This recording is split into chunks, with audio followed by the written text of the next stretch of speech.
ನಮ್ಮ ಸಂಸ್ಕೃತಿ, ನಮ್ಮ ಸಂಸ್ಕಾರ ಎಲ್ಲೋಗಿದೆ ಗೊತ್ತಿಲ್ಲ. ಒಂದು ಕಡೆ ಕುಂಭಮೇಳ ನಡೀತಾ ಇದೆ. 144 ವರ್ಷದ ನಂತರ ಕುಂಭಮೇಳ ಹಿಂದೂಗಳ ಪವಿತ್ರವಾದ ಒಂದು ವಿಶೇಷವಾದ ಮೇಳ. ಆ ಮೇಳದಲ್ಲಿ ಹಿಂದೂಸ್ತಾನಕ್ಕೆ ಒಳ್ಳೆಯದಾಗಬೇಕು, ಹಿಂದೂಗಳು ಒಳ್ಳೆಯದಾಗಬೇಕು ಅಂಥೇಳಿ ವಿಶೇಷವಾಗಿ ಅಲ್ಲಿರೋ ಸಾಧು ಸಂತರು ಒಂದು ವಿಶೇಷ ಸಂವಿಧಾನವನ್ನೇ ತಯಾರು ಮಾಡಬೇಕು ಅನ್ನೋಂಥ ಒಂದು ಯೋಚನೆ ಮಾಡ್ತಾ ಇರೋದನ್ನು ನಾನು ಪತ್ರಿಕೆಗಳಲ್ಲಿ ಓದಿದ್ದೀನಿ. ಅಂದರೆ ಹಿಂದೂಗಳಿಗೆ ಅನುಕೂಲ ಆಗೋಂಥ ಒಂದು ವಿಶೇಷವಾದ ಸಂವಿಧಾನ. ಅದರಲ್ಲಿ ಹಿಂದೂಗಳು, ಸಿಖ್ರು, ಅದೇ ರೀತಿ ಬೌದ್ಧರು ಇಂಥವ್ರು ಮಾತ್ರ ಸ್ಪರ್ಧೆ ಮಾಡಬೇಕು.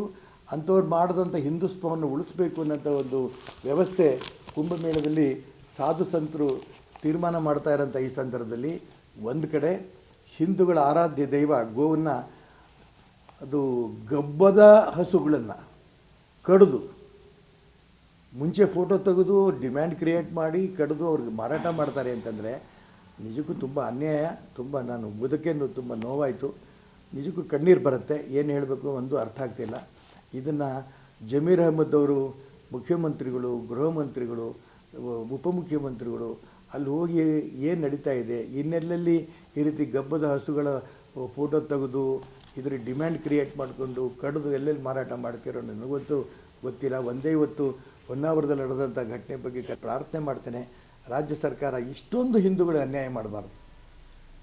ಇದರ ಪರಿಣಾಮ ನೀವು ಮುಂದೆ ಅನುಭವಿಸ್ಬೋದು. ಆದರೆ ಇವತ್ತು ನೋಡಿ ನೋಡಿ ನೋಡಿ ಒಂದು ರೀತಿಯ ಯಾವ ಸಂಕಟ ನಮಗೆಲ್ಲ. ಏನು ಮಾಡಬೇಕು, ಏನು ಬಿಡಬೇಕು, ವಿರೋಧ ಮಾಡಿದ್ರೆ ಅದ್ರ ಬಗ್ಗೆ ತಪ್ಪು ಅಂತಂದು ಕೂಗಾಡಿದ್ರೆ ಕಾನೂನು ನೀವೇ ಕೈ ತೊಗೋತೀರಿ ಅಂತ.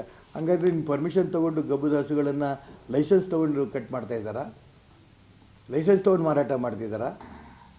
ಇದನ್ನು ರಾಜ್ಯ ಸರ್ಕಾರ ಕೇವಲ ಮುಸಲ್ಮಾನರಿಗೆ ಸಂತೃಪ್ತಿ ಪಡಿಸೋಂಥ ಅವ್ರ ಓಟಿಗೋಸ್ಕರ ಮಾಡ್ತಾರಂಥ ಈ ಪ್ರಯತ್ನವನ್ನು ಓದಿ ತುಂಬ ನೋವಾಗಿದೆ ನನಗಂತೂ.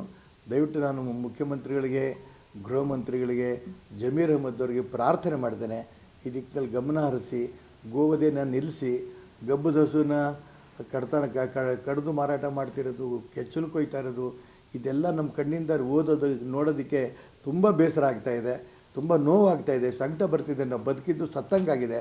ಅದಕ್ಕೋಸ್ಕರ ಈ ದಿಕ್ಕಿನಲ್ಲಿ ರಾಜ್ಯ ಸರ್ಕಾರ ಗಮನ ಹರಿಸಬೇಕು ಅಂತ ನಾನು ಪ್ರಾರ್ಥನೆ ಮಾಡ್ತೇನೆ.